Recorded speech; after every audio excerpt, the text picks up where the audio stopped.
morning guys, welcome back to my holiday vlog. Di liburan Waisak kali ini, aku ingin ngajak kalian untuk jalan-jalan ke suatu candi Hindu di Karanganyar yang bernama Candi Sukoh. Kira-kira penjelasan lebih rinci dan lebih lanjutnya gimana ya? Kalau kalian penasaran, ikuti vlog kali ini ya.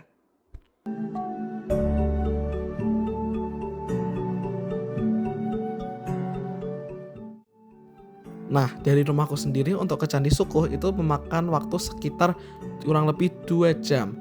Dan jaraknya itu sekitar 122 km. Candi Sukoh adalah candi peninggalan kerajaan Majapahit, tepatnya pada masa akhir kerajaan yaitu sekitar abad ke-15 yang diperkirakan dibangun pada masa pemerintahan Ratu Suhita pada tahun 1429 hingga tahun 1446. Candi ini pertama kali ditemukan oleh Johnson pada tahun 1815 dan dilaporkan dalam buku Thomas S. Raffles, The History of Java. Situs ini terletak di lereng barat Gunung Lawu, tepatnya di Desa Berjo, Kecamatan Ngargoyoso, Kabupaten Karanganyar, Jawa Tengah, pada ketinggian sekitar 910 meter di atas permukaan laut. Nah teman-teman, di sini aku sudah berada di depan dari gapura teras pertama, yaitu gapura untuk memasuki teras pertama, yang berbentuk trapesium. Jadi bisa dibilang gapura ini cukup unik ya, dengan dua relief di kanan dan di kiri. Nah di kanan gapura ini terdapat relief yang bernama Gapura Buto Anguntal Jalmo, yang dimana gapura ini memiliki relief yang berarti Buto atau raksasa yang memangsa manusia. Lalu di kirinya sendiri itu ada Gapura Buto Anhut Buntut, yang dimana berarti raksasa memakan ekor dari ular. Lalu gapura ini juga diciptakan pada tahun 1359 Saka. Nah teman-teman, tapi kita untuk naik tetap menggunakan tangga yang sudah disediakan, karena gapura itu sudah tidak bisa digunakan karena sudah situs budaya, takutnya kalau diinjak nanti rusak. Kamera tetap dia takut. Nah jadi kita naiknya lewat sini ya teman-teman. Nah teman-teman, kan kalau tadi kita kan naik ke teras pertama itu melewati tangga yang ada di sana. Tapi kalau zaman dulu itu orang-orang melewati gapura ini, yang dimana menandakan bahwa ketika sudah melewati gapura ini, orang tersebut sudah disucikan dari hal-hal dunia luar untuk dapat beribadah di candi ini. Candi Sukoh saat ini masih berada dalam kondisi yang relatif baik dan terpelihara, namun ada beberapa catatan mengenai dampaknya akibat kegiatan pariwisata, serta beberapa peninggalan yang sudah tidak utuh. Candi Sukoh tidak mengalami perubahan bentuk yang signifikan dan kondisinya tergolong aman dari tindakan kriminal seperti pencurian. Maka dari itu, candi ini disebut broken story.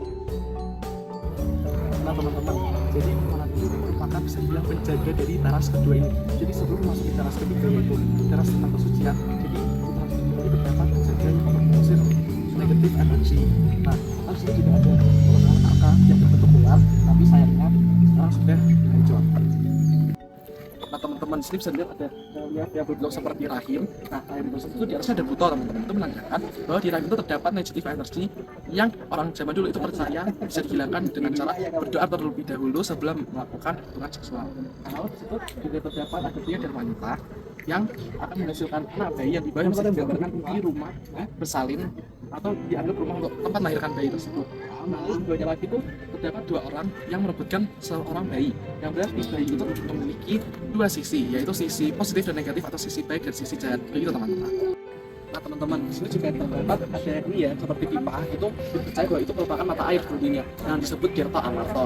Lalu di sebelah kiri sini, nah ini terdapat kura-kura yang tidak ada kontrolnya, yang dulu itu digunakan untuk altar atau memberikan sesajen.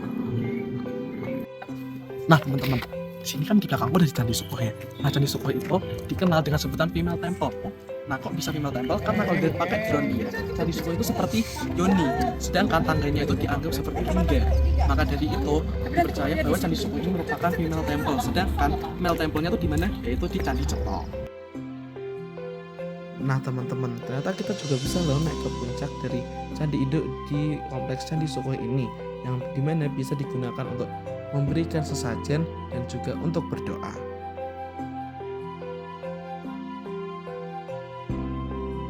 Nah teman-teman, sebelum kita keluar dari candi ini terdapat aliran Tirta Amarta tadi, air mata dari atas. Nah itu mengalir tuh juga ke bawah sini teman-teman. Nah lalu di sebelah aliran ini terdapat sebuah relief yang menunjukkan proses blacksmith atau penempaan besi, yang dimana utamanya yaitu di sini Bima itu hanya menggunakan api untuk menempa sebuah besi menjadi keris tanpa menggunakan palu sedikit pun. Begitu teman-teman. Dan ini menunjukkan bahwa pengerjaan relief ini itu merupakan peninggalan dari tahun 1378. Nah, relief ini menunjukkan sebuah evolusi dari sebuah binatang, yaitu hewan gajah. Sedangkan relief ini merupakan gambaran sebuah proses ritual ruwatan yang dilakukan oleh salah satu tokoh Pandowo Limo yang terkenal, yaitu Sadewo. Beberapa ahli berpendapat bahwa Candi Sukuh juga dipengaruhi oleh kepercayaan Tantrayana yang terlihat pada relief-relief erotis yang menggambarkan hubungan seksual sebagai simbol sakral dan kesucian, yang dimana ini menambahkan keberagaman Indonesia dengan budaya Hindu di zaman dulu.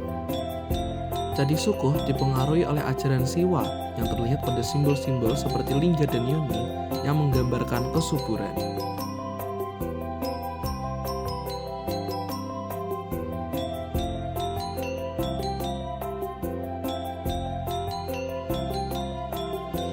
Kunjungan ke Candi Sukuh menjadi pengalaman yang menarik dan membuka wawasan saya tentang sejarah dan budaya Jawa serta pengaruh agama Hindu di zaman dulu. Dari pengalaman ini saya belajar pentingnya menghargai warisan budaya dan menjaga peninggalan sejarah untuk generasi mendatang. Nah teman-teman, gimana? Tertarik gak untuk datang ke Candi Sukuh ini? Menurutku menarik banget ya, karena walaupun terkenalnya dengan relief-relief yang tidak senonoh, ternyata candi ini digunakan untuk tempat penyucian. Bahkan relief tidak senonoh itu memiliki makna untuk menyucikan, atau di zaman dulu itu dipercaya untuk ritual ruwatan. Jadi begitu teman-teman, see you in the next vlog, bye bye.